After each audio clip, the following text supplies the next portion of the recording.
It was almost midnight when I came to a hairpin turn on a remote stretch of Highway 57 in South Louisiana. The full moon broke through the leafless trees of late November, illuminating an eerie scene. A lonely breeze blew, making the humid night air seem much colder than the 10-degree temperature. Somewhere in the distance, the cry of a great horned owl pierced the night. At that moment, the incessant flashing lights of 8 special vehicles at the scene of the accident gave first-year Deputy Sheriff U.L. Guillory a headache. The combination of 2 fire engines, 1 search and rescue vehicle, 2 ambulances, and 3 police vehicles seemed excessive for the accident, which occurred on a deserted stretch of Highway 57 south of Dulac, Terrebonne Parish, Louisiana. At first glance, it was a classic case of a driver driving too fast along an old country road, known for its curves and abundance of wild animals, crossing the channel back and forth in search of food. But as a new deputy sheriff, Guillory knew nothing of the sort. He had to learn. There were no sirens blaring or lights flashing as Terrebonne Parish Sheriff Landry Broussard stepped out of his car like a man heading to a dentist's appointment. He knew what awaited him. I've seen this before and wasn't particularly happy about it happening again. Wanting to make a good impression on the chief and overestimating his boss's patience with newcomers, he confidently approached the sheriff. "Looks like some idiot pulled onto the side of the road too fast, Sheriff. Lost control and ended up in a swamp." Broussard managed to squeeze out, "Who the hell are you?" There were over 300 employees in the department, and the sheriff knew many, but not all, of his people. "Excuse me, sir. I'm Guillory's assistant. I've only been working in the department for 6 months." Broussard continued walking. "Well, Guillory, shut up. Keep your eyes and ears open. Maybe you'll learn something, and then you won't be a disgrace to the department." "Yes, sir." The sheriff stopped at the edge of the road where the embankment met the sidewalk and looked down. Directly below him, overturned, lay what appeared to be the charred remains of a late-model Ford F-150. Landry took a Dunbarton Tobacco and Trust Stillwell Star Bayou number 32 cigar from his pocket, trimmed the end, and lit it with a turbo lighter. He blew out a couple of smoke rings thoughtfully, and then addressed the crew below. "Jacqueline, is that you down there?" "Damn it, Sheriff Broussard. Of course it's me. Who else would work for you for such a crap salary and always do a great job? And how many times must I tell you to call me Jackie, you redneck?" Landry liked 2 things about Detective Jackie Fontenot. First of all, she was right. It always worked great. And secondly, she is one of his 12 nieces. In truth, his favorite. He could always tease her, and she would immediately answer him in kind. "Well, Mon Cupid, what does your instinct tell you?" "Give me 5 more minutes, Sheriff, and I'll crawl out of this dirty, crocodile-infested pit and give you a full report." Sheriff Landry relaxed and waited patiently for Jackie to finish his first inspection of the scene below. He noticed a very nervous Deputy Guillory standing nearby, with his tongue up his ass, but also wanting to make a good impression on his boss. "Relax, Ewell. Now I remember you. I used to run with your Uncle Roch back in the day. Glad to see someone in his family is trying to achieve something." The deputy sheriff smiled and nodded, but wisely continued to remain silent. 30-year-old sheriff's detective Jacqueline Fontenot finally emerged from the wreckage. If she weren't covered from head to toe in a mixture of sweat and swamp mood, she would have been simply stunning. Her long dark hair was pulled back into a tight ponytail that fell neatly from the back of a TSD baseball cap, and her chocolate brown eyes sparkled as she smiled widely. It was clear that she wanted to announce her findings and show her uncle that she could do something, but he never gave her a chance. As she pulled off her dirty overalls and began to speak, Broussard interrupted her. "Let me guess, honey. Assuming the remains weren't too burnt, you found 2 people, a man and a woman, dead less than 6 hours. Both are in a state of undress, which indicates a sexual relationship. If you found documents on them, then they are not husband and wife, but a woman, married. How am I, Macher?" "Not bad." "Well, no matter what, continue. Skid marks on the road indicate that the SUV was not traveling at high speed and did not have time to turn, but was pushed or forced off the road from where it was parked approximately 40 meters back on the highway. Judging by the angle of the tire tracks left on the asphalt, the driver tried to brake and turn to the side, but he failed. He paused briefly, enjoying the cigar and his detective's growing irritation. Landry looked at her inquisitively, but she did not give him the pleasure of answering. Then he continued, "His male organ was severed and may have been in the woman's mouth. If not, it was found on the floor of the car. In short, Detective Fontenot, this was a murder planned and carried out by someone or something who felt betrayed and enraged by the behavior of these two traitors. Questioning friends and relatives will ultimately reveal at least two things. Firstly, this is a love date.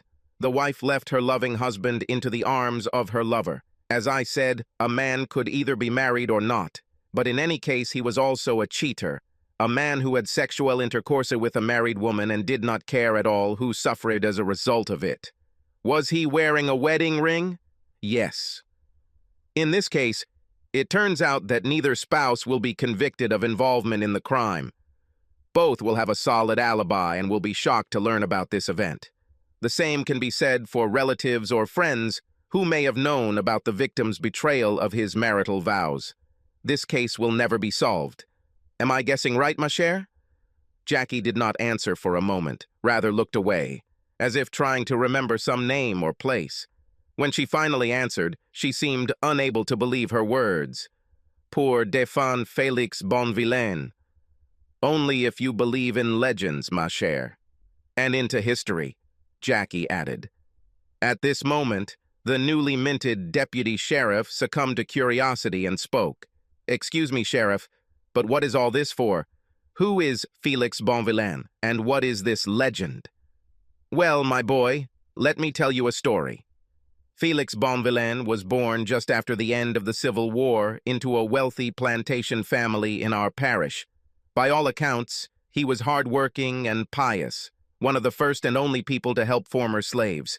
He married his young sweetheart, Marie Schaffer, the beautiful daughter of Thomas Schaffer, another well-known resident of our region.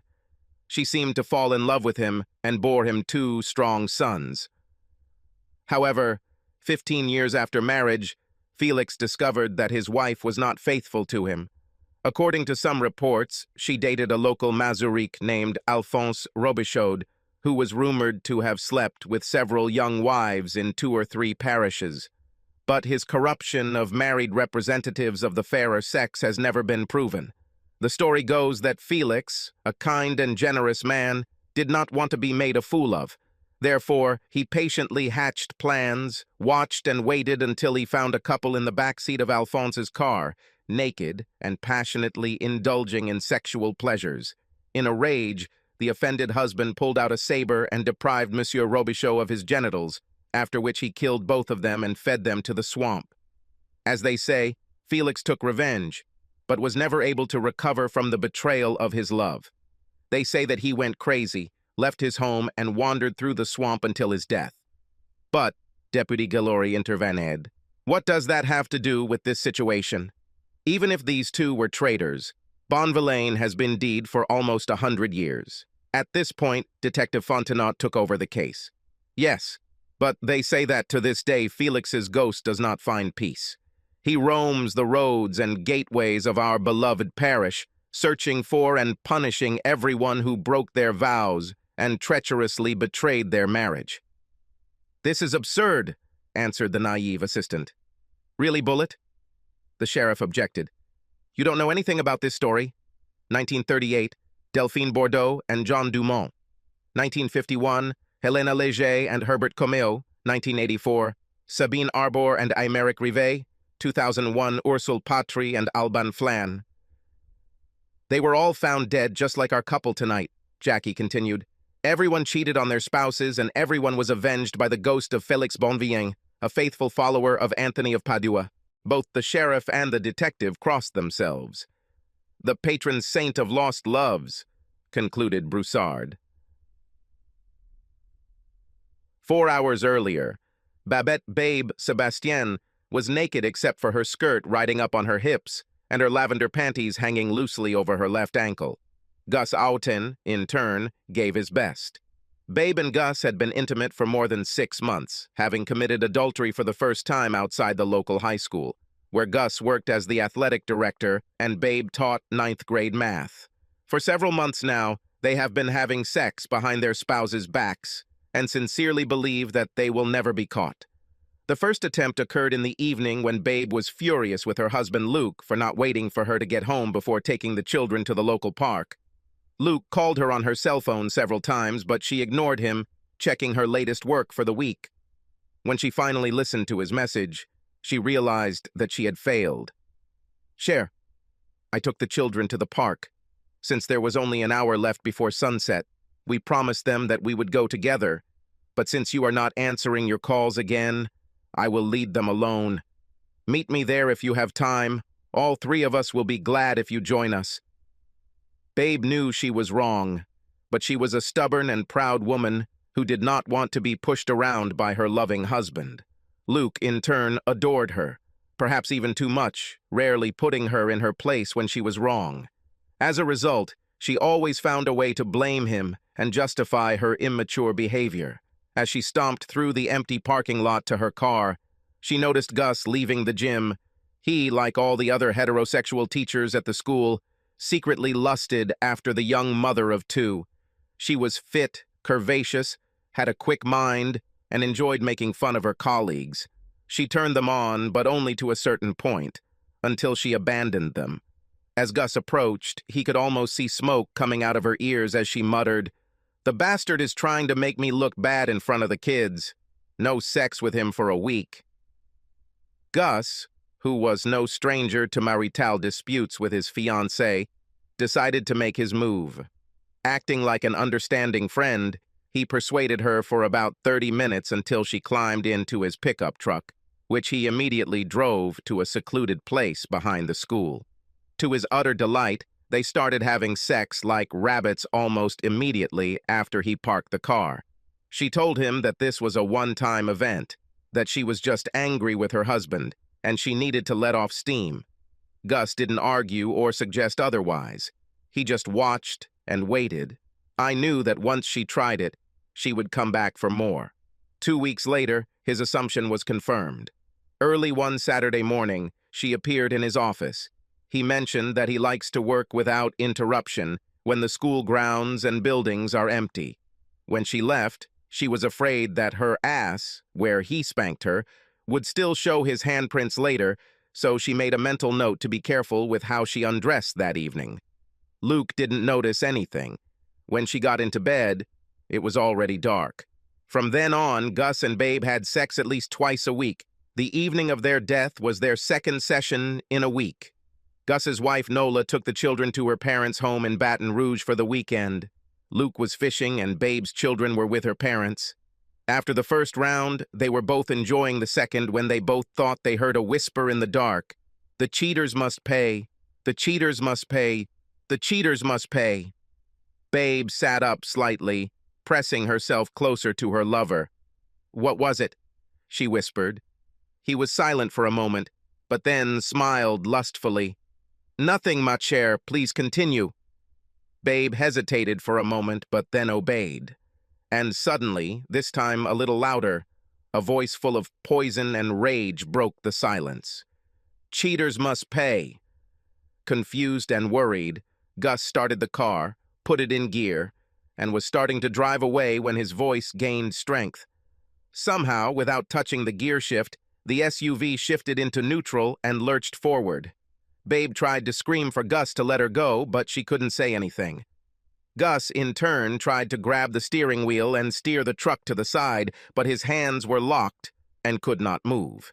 He frantically tried to move his feet to the brake pedal, but it was all useless. He froze, as if chained hand and foot with chains that held him tightly. "Cheaters must pay! Cheaters must pay! Cheaters must pay!" Now the voice sounded as if it was coming from someone in the cab, but no one or anything was visible, as the SUV, under the influence of some invisible force, was moving closer and closer to the highway embankment. Gus's legs suddenly felt free, and he pressed them as hard as he could into the brake pedal. The SUV's resistance to the invisible force that was moving it made the rubber tires squeal as if in excruciating pain. They got closer and closer to the cliff and picked up speed, even as Gus tried to block the movement. The last 20 meters were accompanied by the screams of doomed lovers and the incessant eerie sound of rubber on unyielding asphalt. Before the SUV flew to the side of the road, the grinning face of the enraged Pour de Fan Felix Bonvillain appeared before their eyes, and now a disgusting laugh, full of unimaginable pain and boundless glee, burst out with the last words that deceivers will hear in this life. "The cheaters will pay!"